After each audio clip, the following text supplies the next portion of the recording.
Red skin द्वीप और jolly boy द्वीप के विविध समुद्री जीवन, वनस्पतियां और जीव जंतु हमेशा से ही मुख्य भूमि से समुद्री प्रेमियों के बीच आकर्षण का केंद्र रहे हैं। 70वें वन्य प्राणी सप्ताह का हिस्सा बनने के लिए श्री विजयपुरम से 29 किलोमीटर की दूरी पर स्थित इन द्वीपों में वन अधिकारियों के साथ दूरदर्शन की टीम भी पहुंची। क्रिस्टल साफ पानी के बीच नाव से यात्रा करना एक मनोरम अनुभव रहा, जिसमें कोरल रीफ, रंग बिरंगी मछलियों और अन्य समुद्री जीवन रूपों की रहस्यमयी दुनिया थी। चारों ओर पहाड़ियों के बीच तेज रफ्तार से नाव से यात्रा करने का अनुभव कल्पना से परे है।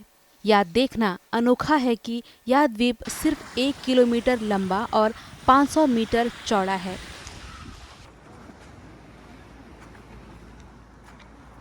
वन विभाग के लिए यह दिन एक बड़ा दिन था। वन अधिकारियों ने वन विभाग द्वारा तैयार 1.7 किलोमीटर लंबे ट्रैकिंग ट्रेल का प्रधान मुख्य वन संरक्षक रवि कुमार सिन्हा के नेतृत्व में उद्घाटन किया गया, जो किसी भी अन्य ट्रैकिंग ट्रेल की तुलना में सबसे बेहतरीन है। इस ट्रेल में पर्यटकों के आराम के लिए छाया, विश्राम कक्ष आदि जैसी सभी बुनियादी सुविधाएं मौजूद हैं। पहाड़ी इलाका रेतीले प्राचीन समुद्र तटों के साथ मिश्रित है, जो प्रधान मुख्य वन संरक्षक द्वारा अपेक्षित द्वितीय अनुभवों में से एक होगा। अंडमान निकोबार तो टूरिज्म के लिए फेमस है और एक important tourist place port Blair का जॉली बॉय है। यहाँ टूरिस्ट कैपेसिटी 400 का है।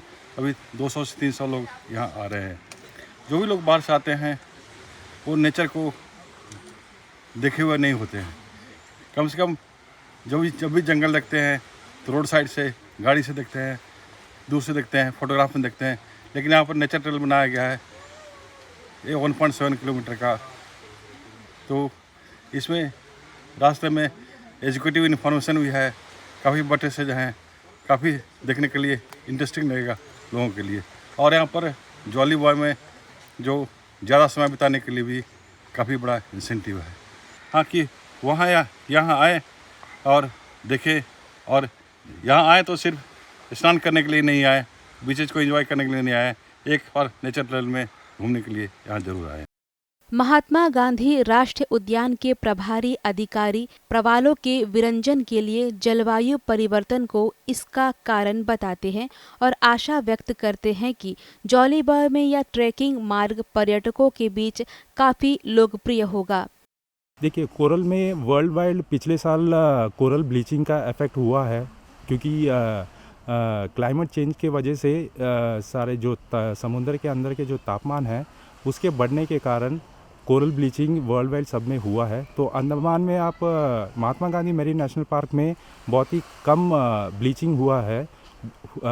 और हमारा ये नोटिस किए हैं कि जितने भी कोरल्स मरे हैं उनको रीजनरेशन करने के लिए इससे पहले 5 को हमने कोरल रीजनरेशन का भी प्रोग्राम किया था। तो हमारा जो रिसर्च एंड सर्वे रेंज है उसका मेन कार्य है कि असेसमेंट करना कोरल का कितना डेथ हुआ है, और आर्टिफिशियल कोरल जहाँ पे कोरल का डिप्लीशन हुआ है वहाँ पे कोरल को रीजनरेट करना है। तो इस सारे कार्य को हम रिसर्च एंड सर्वे रेंज से करते हैं।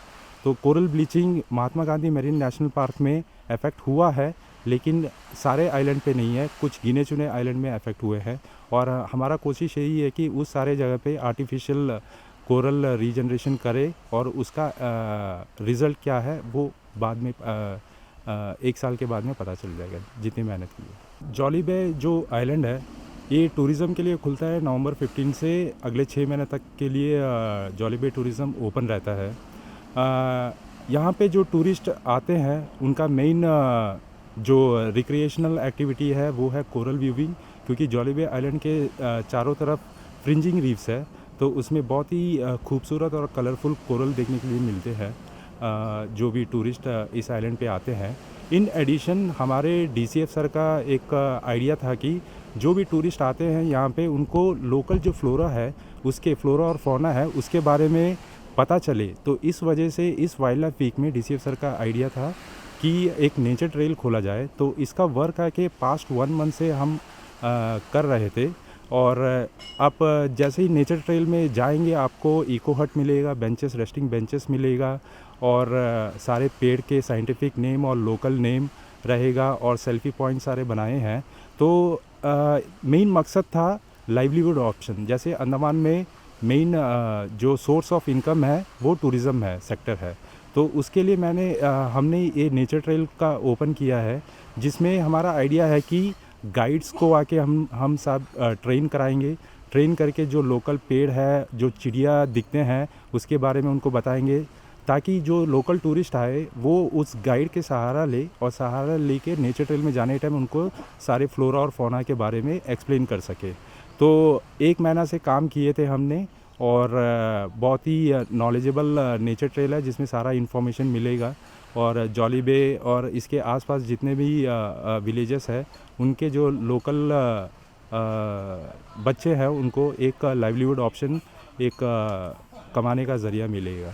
अंडमान निकोबार वन्य जीवन प्रभारी उप वन संरक्षक संदीप बेहरा ने पर्यटकों से बड़ी संख्या में इन द्वीपों में आने वाले अंडमान सागर के मध्य स्थित इस अद्भुत शांतिमय भूमि का आनंद लेने की अपील की। जॉली बॉय एक प्रोमिनेंट लोकेशन है जहाँ पर टूरिस्ट आते हैं। अंडमान जब आते हैं, कहीं ना कहीं उनके इटरनरी में होता है कि जॉली बॉय जाना है कर। तो लोग जब आ रहे थे मोस्टली आके पानी में जाते थे, नहा के थोड़ा बैठ के चले जाते थे।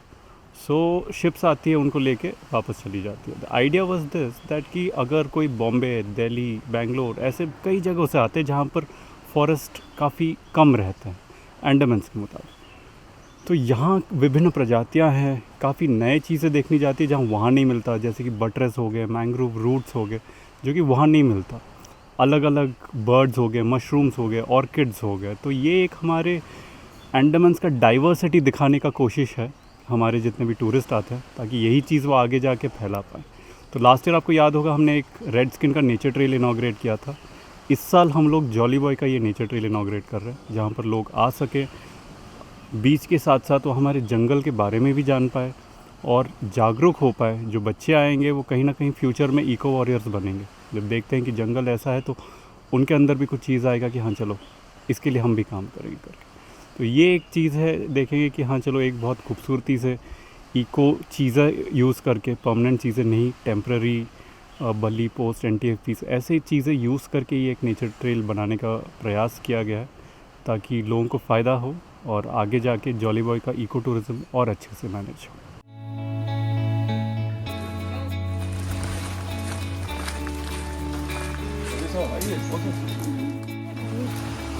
Noni.